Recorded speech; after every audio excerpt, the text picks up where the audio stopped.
की चमक बढ़ाए, सल्ले अला मुहम्मद, हर दर्द की दवा है, सल्ले अला मुहम्मद। अल्हम्दुलिल्लाहि रब्बिल आलमीन वस्सलातु वस्सलामु अला सय्यिदिल मुरसलीन, अम्मा बाद फ़अऊज़ु बिल्लाहि मिनश शैतानिर रजीम, बिस्मिल्लाहिर रहमानिर रहीम। अस्सलातु वस्सलामु अलैका या रसूलल्लाह व अला आलिका व अस्हाबिका या हबीबल्लाह, अस्सलातु वस्सलामु अलैका या नबीयल्लाह व अला आलिका व अस्हाबिका या नूरल्लाह। मीठे मीठे इस्लामी भाइयों और मदनी चैनल के नाज़रीन, मदनी चैनल का सिलसिला है हर दर्द की दवा है, सल्ले अला मुहम्मद सल्लल्लाहु अलैहि वसल्लम। इस खूबसूरत सिलसिले में हम नबी पाक अलैहिस्सलातु वस्सलाम की बहुत ही खूबसूरत अहादीस सुनते हैं, बड़े ही प्यारे ईमान अफरोज दुरूद पाक के फजाइल पर मुश्तमिल वाकयात सुनते हैं। ये सिलसिला हम क्यों करते हैं? ताकि हमारे भी और आपके भी दिलों में इश्क रसूल की शमा मजीद फरोजा हो, नबी पाक की याद और ताजा हो और सरवरे कायनात अलैहिस्सलातु वस्सलाम पर दुरूद पाक पढ़ने का जज्बा और बढ़ जाए। सुभान अल्लाह। बहुत खूबसूरत हदीस पेश करने जा रहा हूं।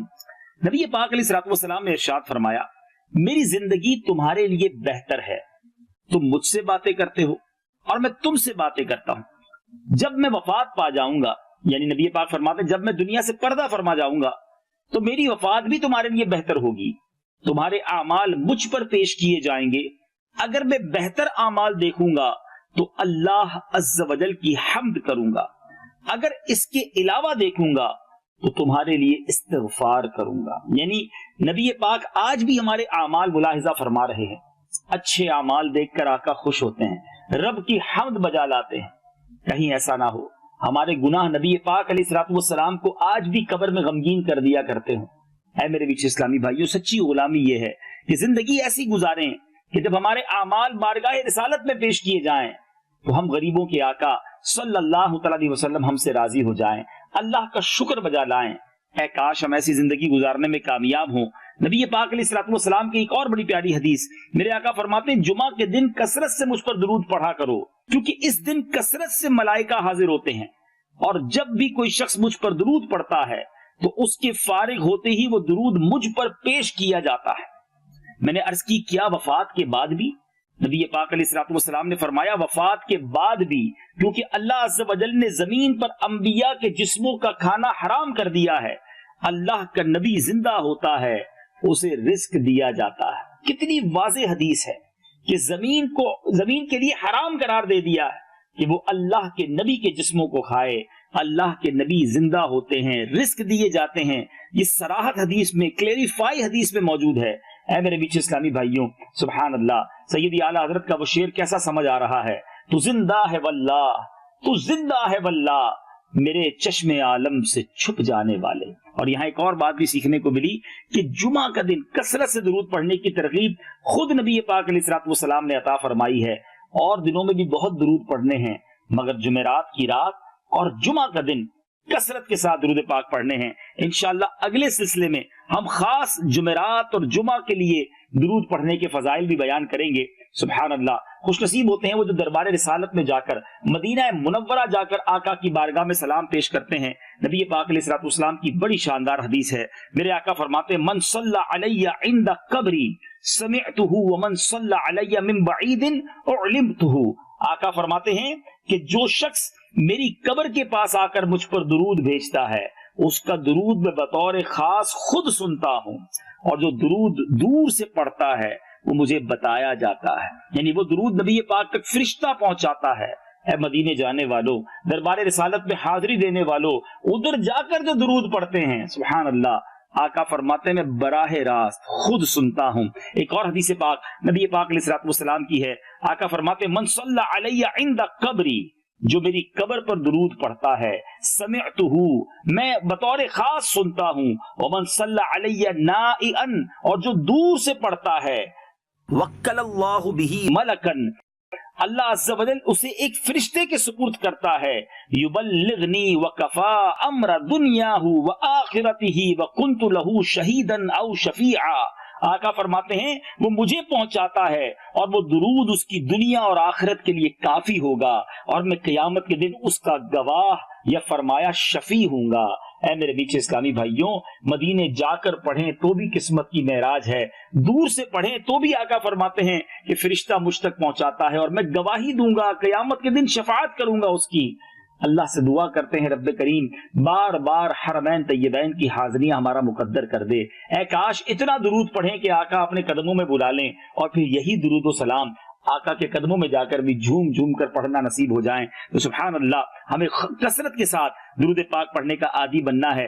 اب جو میں واقعہ سنانے جا رہا ہوں مدنی چل کے ناظرین، اس میں درود پاک کی فضیلت تو پتہ چلے گی، مگر ایک خاص درود پاک سیکھنے کو بھی ملے گا۔ ابو المظفر محمد بن عبداللہ خیام سمرقندی رحمت اللہ تعالی علیہ فرماتے ہیں، میں ایک روز ایک علاقے میں گیا اور راستہ بھول گیا۔ اچانک میں نے ایک مرد دیکھا جس نے مجھے کہا کہ میرے پاس آ جاؤ۔ چنانچہ میں ان کے پاس گیا، میں نے دل میں کہا شاید یہ حضرت خضر علیہ السلام ہے۔ میں نے ان کا نام پوچھا، انہوں نے اپنا نام خضر بن عائشہ ابو العباس بتلایا۔ میں نے ان کے پاس ایک اور بزرگ کو بیٹھے ہوئے دیکھا، میں نے ان کا نام دریافت کیا، انہوں نے فرمایا یہ بزرگ الیاس بن شام ہیں۔ میں نے عرض کی کیا آپ نے محبوب خدا احمد مجتبی جناب محمد مصطفیٰ صلی اللہ تعالی علیہ وسلم کی زیارت کی ہے؟ انہوں نے فرمایا ہاں۔ میں نے عرض کی کیا مجھے اس چیز کی خبر دیں گے جو آپ نے نبی پاک علیہ الصلوۃ والسلام سے سنی ہے تاکہ میں آپ سے روایت کر سکوں؟ انہوں نے کہا کہ ہم نے رسول اللہ صلی اللہ تعالی علیہ وسلم کو یہ فرماتے ہوئے سنا ہے کہ جو شخص صلی اللہ تعالی علیہ وآلہ وسلم پڑھے تو اس کا دل نفاق سے ایسا پاک ہو جاتا ہے جیسے ناپاک کپڑا پاک ہو جاتا ہے، اور فرمایا جو شخص صلی اللہ علی محمد پڑھتا ہے وہ اپنے اوپر 70 دروازے رحمت کے کھول دیتا ہے۔ یہ دو درود یاد کر لیجئے، بڑے آسان ہیں۔ پہلا کیا بتایا؟ صلی اللہ تعالی علیہ وآلہ وسلم، اور دوسرا کہا صلی اللہ علی محمد صلی اللہ علیہ وسلم۔ تو یہ بڑے آسان سے درود پاک ہیں، یاد کر لیجئے، پڑھتے رہا کریں۔ اور یہ بھی بیان کیا کہ رسول اللہ صلی اللہ تعالی علیہ وسلم نے فرمایا کہ جو شخص مجلس میں بیٹھ کر یہ پڑھتا ہے بسم اللہ الرحمن الرحیم صلی اللہ علی محمد، تو اللہ عز و جل اس پر فرشتہ مقرر فرما دیتا ہے جو اسے غیبت کرنے سے روکتا ہے، اور مجلس سے اٹھ کر پڑھے بسم اللہ الرحمن الرحیم صلی اللہ علی محمد، تو اللہ سبحانہ تعالی لوگوں کو روک دیتا ہے کہ اس کی غیبت کریں۔ سبحان اللہ، بسم اللہ کے ساتھ درود پاک ملا کر جب بھی کسی محفل میں جا کر پڑھیں گے تو آپ غیبت کرنے سے بچیں گے، اٹھتے وقت پڑھ کر چلے جائیں گے، آپ کے پیچھے غیبت آپ کی نہیں ہوگی۔ کیا بات ہے درود پاک کی، کیا شاندار فضیلتیں ہیں درود پاک کی۔ پھر کیوں نہ ہم درود پاک کو اپنا ورد بنائیں، اور بالکل ٹھیک بات ہے، ہر درد کی دوا ہے۔ صلی علی محمد صلی اللہ علیہ وسلم۔ اب یہ درد کی دوا کی جہاں بات ہوئی ہے نا، اب جو میں نے واقعہ سنانا ہے وہ لٹرلی، وہ بالکل پرٹیکولرلی خاص طور پر درد ہی کا مداوع ہوا۔ وہ کیسے ہوا؟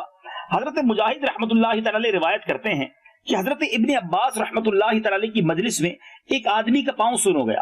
حضرت ابن عباس رضی اللہ تعالیٰ نے فرمایا کہ اپنے محبوب ترین آدمی کو یاد کرو۔ پاؤں سن ہو جائے، یہ ایک ٹوٹکا بتایا انہوں نے کہ تم جس سے سب سے زیادہ محبت کرتے ہو نا اس کو یاد کرو۔ تو انہوں نے کیا کہا؟ یا محمد صلی اللہ علیہ وسلم۔ ان کا پاؤں کا سن ہونا فوراً ختم ہو گیا۔ سبحان اللہ سبحان اللہ۔ حضرت عبداللہ ابن عمر کا پاؤں سن ہوا تو ایک آدمی نے ان کو کہا کہ آپ اپنی محبوب ترین ہستی کا نام لیجئے، ان کا ذکر کیجئے۔ آپ نے بھی صدا لگائی یا محمد، ان کے پیر کا درد بھی ٹھیک ہو گیا۔ اے میرے بیچ اسلامی بھائیو، کیا سیکھنے کو ملا؟ ہر درد کی دوا ہے، صلی علی محمد۔ تعویذ ہر بلا ہے، صلی علی محمد صلی اللہ علیہ وسلم۔ اے کاش نبی پاک صلی اللہ تعالی علیہ وسلم سے ایسی سچی پکی محبت نصیب ہو جائے کہ بس ہر دم نبی پاک کی یاد دل میں رہے، آقا کا ذکر کرتے رہیں، دنیا کے درد بھی دور ہوں گے، آخرت کی مشکلیں بھی آسان ہوں گی۔ کثرت سے نبی پاک کا ذکر کرتے رہیے، برکتیں لوٹتے رہیے۔ اگلے سلسلے میں کچھ اور خوبصورت احادیث، بڑے ہی پیارے واقعات لے کر حاضر ہوں گے۔ مدنی چینل دیکھتے رہیے۔ صلو علی الحبیب صلی اللہ تعالی علی محمد صلی اللہ علیہ وسلم۔ دل کی چمک بڑھائے، صلی علی محمد۔